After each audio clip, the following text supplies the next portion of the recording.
Presta atenção, eu tenho uma pergunta pra você. Você é o plâncton? Ou é tipo um plâncton? Eu não tô perguntando se você é um micro-organismo que faz parte da cadeia alimentar de vários animais marinhos. Eu quero saber se você é o plâncton. É? Calma. Para responder essa pergunta, teremos que analisar algumas coisas. E para isso eu preciso fazer outra pergunta. Se você tivesse apenas duas expressões faciais para qualquer acontecimento do mundo, sendo que a primeira seria... a segunda seria... Você acha que seria capaz de reagir de maneira adequada à realidade que o mundo te impõe? Reagir mesmo de reação, caso você pudesse só fazer... Ou... Imagina só, Luiz, sua avó morreu. Tá demitido. Estou grávida. Mengão ganhou o Mundial. O senhor não tem casquinha mista, só baunilha.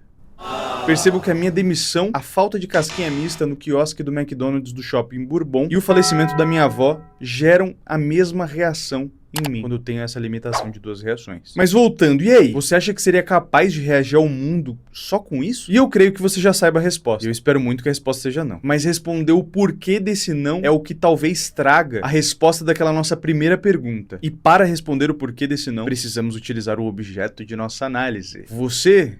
eu nem te conheço. Não, não é você. O Plâncton! Pelo amor de Deus, esse canal não é sobre Bob Esponja. O vídeo de hoje ia ser sobre Invencível. Vencível. Mas a pesquisa começou a ficar muito longa, eu fiquei com um pouco de preguiça e eu precisava postar vídeo logo e aí... já viu. Sim, o Plâncton! Aquele que perante o padre no dia de seu batismo foi batizado como Sheldon Bazinga. Agora ri aí, ô filho da... Ele que é um micro-organismo do mal, com um grande complexo de inferioridade, que contraditoriamente a isso se acha um gênio. Ele que mesmo sendo microscópico, é incapaz de ultrapassar a barreira completamente transponível de um cofre convencional, pra pegar a porra de uma receita de hambúrguer. Ele que possui, como personagem da nossa queridíssima série Bob Esponja Calças Cagadas, uma boca, apenas um olho, apenas uma sobrancelha, nenhum nariz e muito ódio no coração. Ele...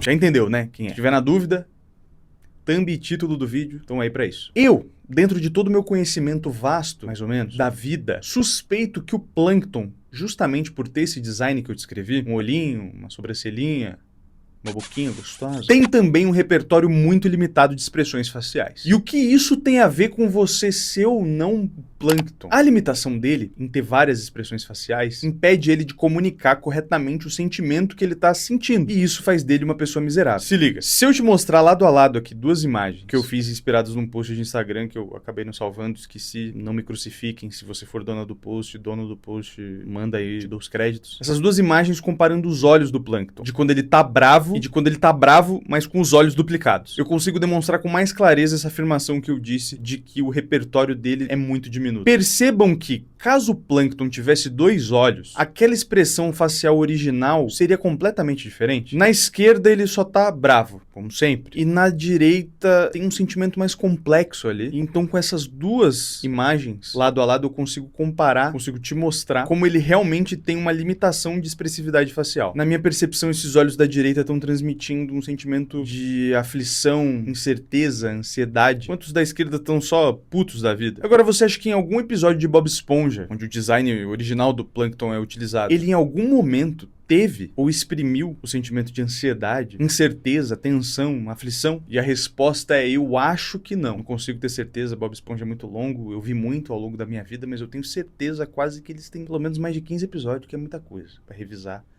Eu não vou revisar. Então eu acho que não, mas eu acho com muita convicção. E a questão mais importante aqui não é o que eu acho ou deixo de achar, mas sim a afirmação a seguir, que eu tô com medo de não conseguir fazer sem ler. O Plâncton não possui aparições onde ele tá ansioso, aflito, incerto ou tenso, pois ele é completamente incapaz de expressar plenamente esse tipo de sentimento, fazendo com que, por sua vez, mesmo que ele sinta aquilo, ele não consiga comunicar, de certa forma impedindo ele, inclusive, de sentir o sentimento que ele tá sentindo no âmago dele ali, do jeito correto, entre aspas. Essa incapacidade de exprimir sentimentos limita ele como personagem, permitindo apenas que ele fique bravo, alegre, triste e gema.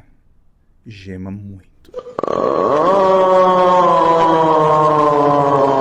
Veja bem, eu não tô criticando os criadores de Bob Esponja aqui, tá? Tô só me valendo dessa característica original aí do personagem pra provar um ponto que, sinceramente, nem acho que é tão bom assim. Então, concluindo, o repertório de expressões faciais dele, Plâncton, delimita as fronteiras máximas de sua expressividade facial, fazendo dele uma pessoa Perdão, um zooplâncton antropomorfizado. Se quiser saber o que significa antropomorfizado, assiste o vídeo anterior. Fazendo dele um zooplâncton antropomorfizado, muito mais triste, pois ele possui uma limitação intrínseca e imutável em si mesmo, já que ele, como sujeito ativo no mundo, sabe e percebe que outros seres têm a capacidade de exprimir sentimentos que ele, por sua vez, não consegue exprimir, mesmo sentindo todos aqueles sentimentos. E eu ainda nem cheguei na pergunta primordial, mas vamos responder, que é aí que as coisas começam a ficar interessantes. O plâncton é só uma alegoria de você. Ouça essas palavras. Vou precisar ler, tá? Sonder, ópia, monacopse, presenturo, veliceira, rubastose, quinópsia. Enfim, eu peguei um monte de palavra aqui, agora eu vou ler os significados dessas palavras. Sonder, ver cada desconhecido passando na rua, metrô, mercado e se dar conta que todos eles devem ter vidas complexas e vívidas, como a sua própria. Ópia, a sensação de intensidade ambígua que é olhar em alguém nos olhos, parecendo ao mesmo tempo invasivo e vulnerável. Monacopse, uma sensação persistente de se sentir meio fora do lugar, enfim. Dá um Google aí em relação ao resto. Tudo isso que eu disse e expliquei o que são sentimentos. São sentimentos que nós sentimos. Mais costumeiramente, por possivelmente sentirmos numa frequência um pouco menor do que os sentimentos que costumamos sentir com mais frequência, tipo os básicos, tristeza, alegria, raiva, tesão, não são cotidianamente nomeados por nós. Muito por simplesmente não sabermos o nome, mas também por não refletirmos sobre ele. Pega esse exemplo.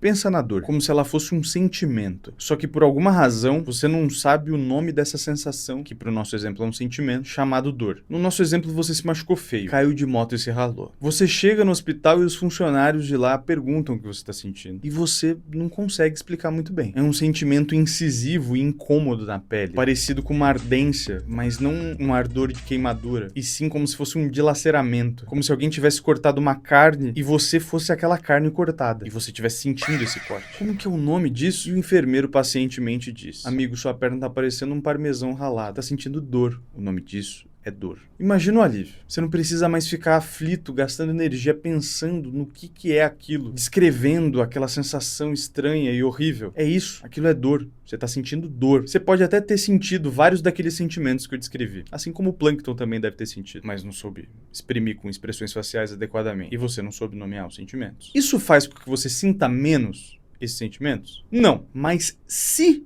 você tiver a capacidade, muito rara, de descrever detalhadamente exatamente o que você está sentindo e as características desse sentimento, o que muito provavelmente não vai acontecer, você ainda assim não teve oportunidade de refletir sobre como esse sentimento chegou, por qual razão ele chegou, como que ele te afetou, te mudou e até te moldou. Se você não consegue nomear um sentimento, essa sensação, como é que você vai conseguir falar sobre aquilo? Elaborar, refletir sobre aquilo? Vai ser tanto tempo tentando entender o que você tá sentindo, talvez descrevendo para um amigo, uma psicóloga, sei lá, alguém de confiança, seu companheiro de relacionamento, que essa sensação de ficar descrevendo gera uma exaustão desgastante, que acaba sendo desgastante até demais e te limitando de realmente superar problemas relacionados a esse sentimento, que são trazidos por esses sentimentos eventualmente. Vou dar um outro exemplo usando um sentimento de verdade dessa vez. Se imagine explicando para uma psicóloga no dia da sua consulta por qual razão você ficou extremamente bravo num eventual almoço de família. Nessa consulta você gasta 45 minutos explicando todo o contexto e sensação e sentimento que você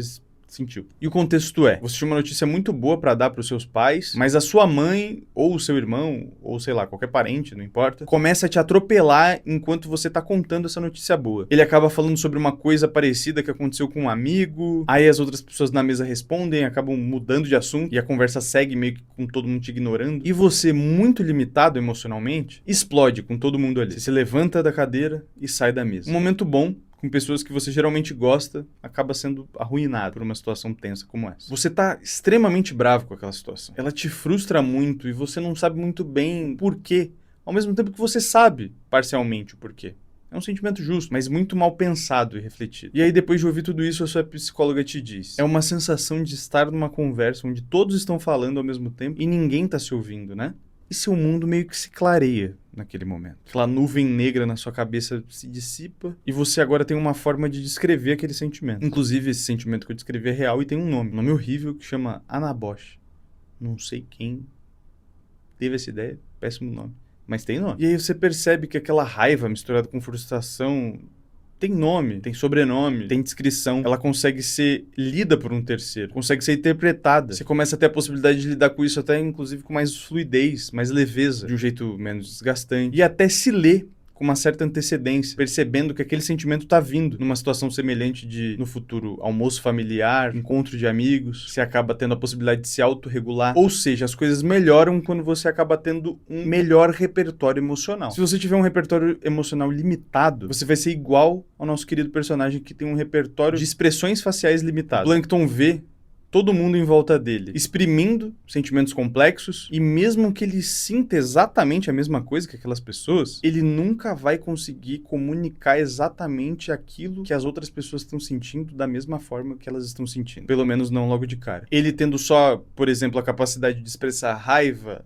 alegria, tristeza, tesão, faz com que ele seja um ser menos complexo e, consequentemente, um ser miserável e triste. Ou seja, você ter um repertório emocional limitado, ser incapaz de nomear ou descrever os sentimentos que você tem, sem ter tempo de refletir sobre esses sentimentos e combater os demônios que fazem da sua vida pior por conta desses sentimentos não refletidos, por você simplesmente não saber o que dizer ou como lidar com aquilo, também te faz ser um ser miserável e triste. E agora, respondendo à pergunta primordial, e aí?